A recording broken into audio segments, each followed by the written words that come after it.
Dr. Shabir, welcome to Let the Quran Speak. My pleasure to be on. We have the Quran and the Hadith. These are two texts that we rely on today, Dr. Shabir, as sources of Islamic law.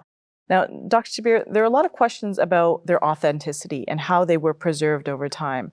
How is the Quran different from the Hadith collections that we have? So, Quran for Muslims, this is the verbatim revelation from God, given to the Prophet Muhammad, peace be upon him, collected by his companions in the Codex as we have it now.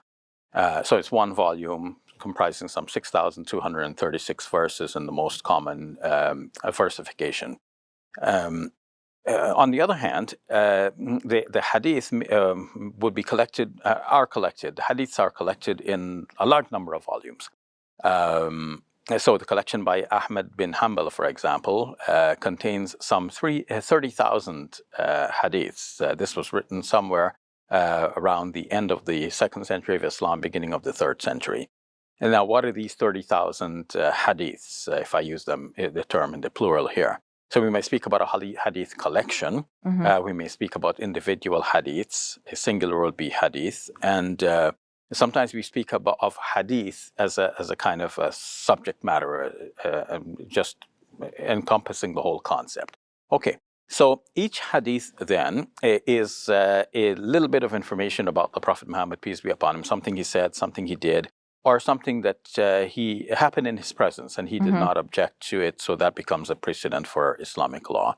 Now, a hadith may also refer to something that was said by one of the companions of the Prophet Muhammad, peace be upon him. So to draw a distinction, sometimes we refer to the latter as athar, just to be sure. Okay, so how are they preserved? I understand that the Quran was preserved well before the Hadith, right?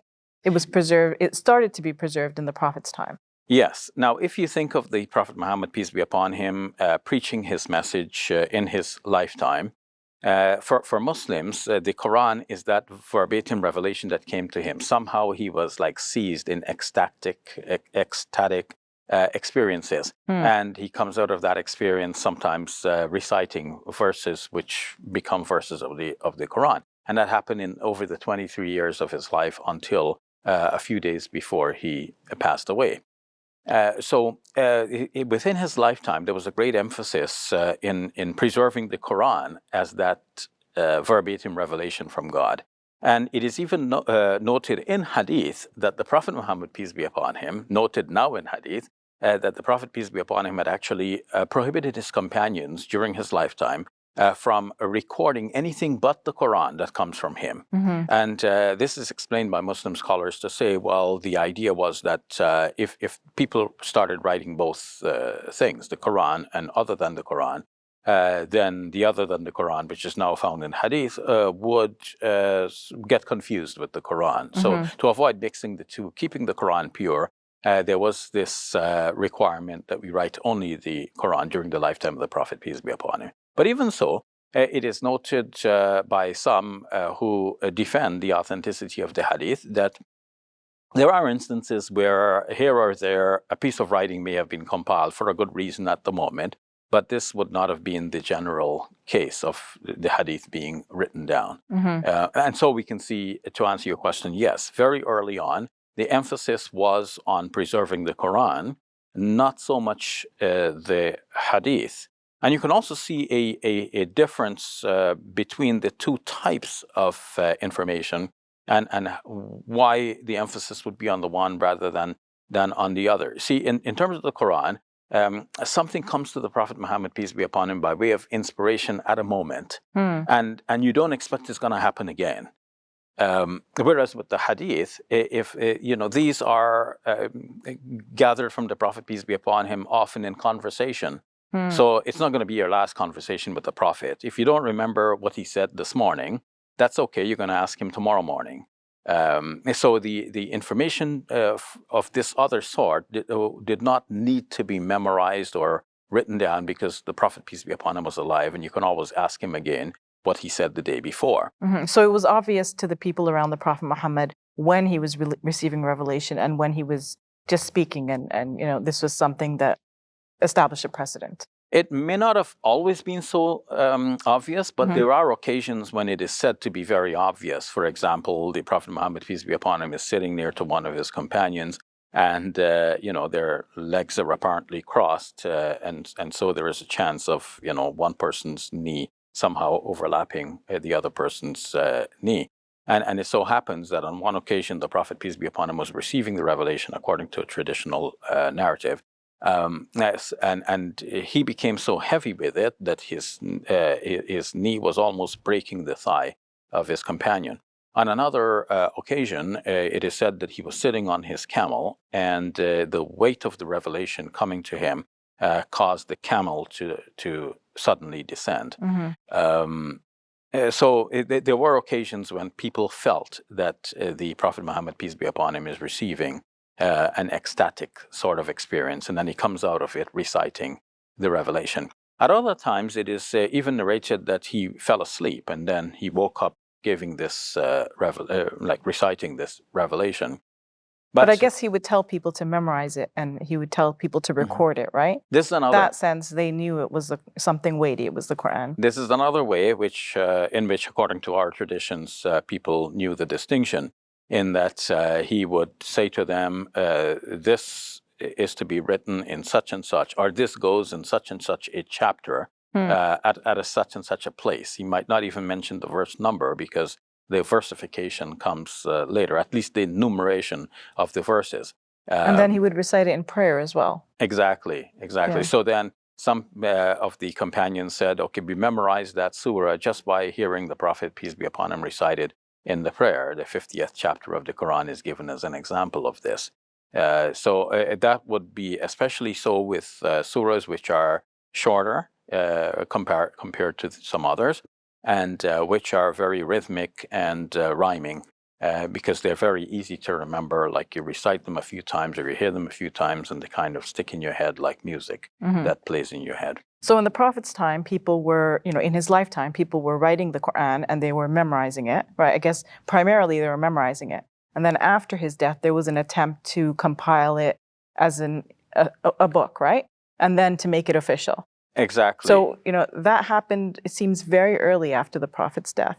Yes, it is said that within 2 years after the Prophet Muhammad passing away, and that is in the reign of Abu Bakr, the first caliph of Islam, Abu Bakr, commissioned a young man, Zayd bin Thabit, who used to write down the revelation in the time of the Prophet, peace be upon him, to go around to other companions of the Prophet who had written pieces and to transcribe those pieces onto a set of sheets, which then were lodged in the presence of Abu Bakr.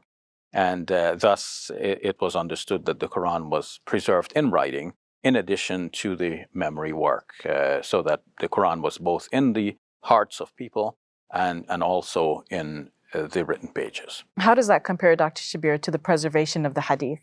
So Hadith, on the other hand, took a while to be put into writing. At first, people after the death of the Prophet, peace be upon him, would ask each other, do you remember the Prophet, peace be upon him, saying anything about this new subject matter or any subject matter? People would talk about their conversations with the Prophet and their memory of what they heard him preach in public, in addition to the Quran itself. And gradually people started to write these down, but sometimes they were not confident of what they wrote down. It is reported that Abu Bakr had a collection of 500 hadiths, but eventually he burnt them. He burnt that collection because he said he couldn't be sure whether these are really accurate memories of the Prophet, peace be upon him, or not, and didn't want to mislead people. So you get a sense from this narrative that the memories are fleeting, and if you don't have the thing written straight from the person's mouth at the moment, then there's always a chance that some errors can creep into one's memory. But gradually, as every investigative work does, people went around, they talked to each other, they tried to ascertain for certain, who did you get this information from? Did you hear the Prophet Muhammad, peace be upon him, directly, or did you get this information through an intermediary? If so, who's the intermediary? And let's find out what we know about that person. Is that person reliable or not? And then the work even became statistical. They would look at the various narratives of the one individual, and they would look at that person's tendencies. Does that person have a tendency to exaggerate? Does that person have a tendency to lie? Does that person say he or she is relating from somebody who does not even exist? or if is he or she narrating from someone who he or she never met, in which case there is an intermediary that is unmentioned. And without knowing the intermediary, we cannot know if that narrative is really sound, because it may have come from some unknown source that is unreliable. So, Dr. Shabir, would you say that the Hadith is not preserved as well as the Quran? How would you compare the two? Yeah, despite these measures, that the scholars were employing to sift and determine the difference between the genuine and the forged, nonetheless, these are subjective criteria. And as a result of this, we can see that the Quran did not have such subjective criteria overruling the selection of verses. It was very simple. They were the companions of the Prophet, peace be upon him. This is what they wrote down and memorized. In the case of the Hadith, a lot of water had gone under the bridge by the time the scholars were applying their stringent criteria. They did the best they could, but the Hadith, it does not compare with the Quran in terms of authenticity. So, Dr. Shabir, does the fact that they were, collected later do anything for you in terms of the comparison between the Quran and the Hadith? Yes, for me and for academia, I may add. When we're trying to retrace, for a Muslim now, then we go to academia, how do we know what the Prophet Muhammad, peace be upon him, left for us as a legacy? There is a hadith, actually, that says that the Prophet, peace be upon him, said, I'm leaving behind me something which, were you to hold on to it, you would never go astray. Now, there's another hadith that says, I'm leaving behind you two things. Were you to hold on to them, you would never go astray. That is the Book of God and my sunnah. And then there's another hadith that says that I'm leaving behind you two things, which, were you to hold on to them, you would never go astray. And that is the Book of God and my family.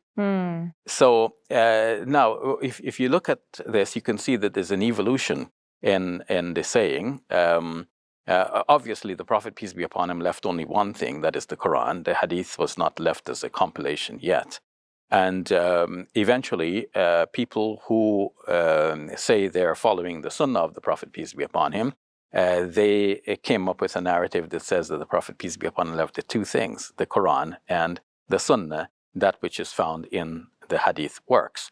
And some other people stressed following the family of the Prophet, peace be upon him. And they suddenly had a saying which, according to which the Prophet, peace be upon him, was leaving two things, the Quran and his family. So if you want to know what the Prophet was about, you consult the Quran and consult the family of the Prophet, peace be upon him.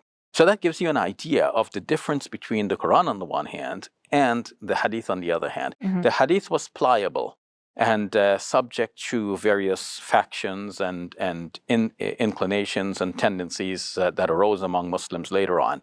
But despite the what we call the fitan, or the corruptions that occurred, the chaos that occurred among Muslims in the civil wars, where people took different sides and they invented narratives to justify and bolster their own sides, the Quran is free from that kind of sectarian influence. Why is that? And well, that shows that the Quran actually was compiled before these sectarian issues arose. And this is where academia steps in as well. So academia wants to know, like historically, what this man was about, whether we're talking about Mahatma Gandhi or Jesus or the Prophet Muhammad, peace be upon him. We want to get as close to him as possible in terms of verifiable, tangible historical records. So what's in the minds of people? This is fleeting and changeable, malleable.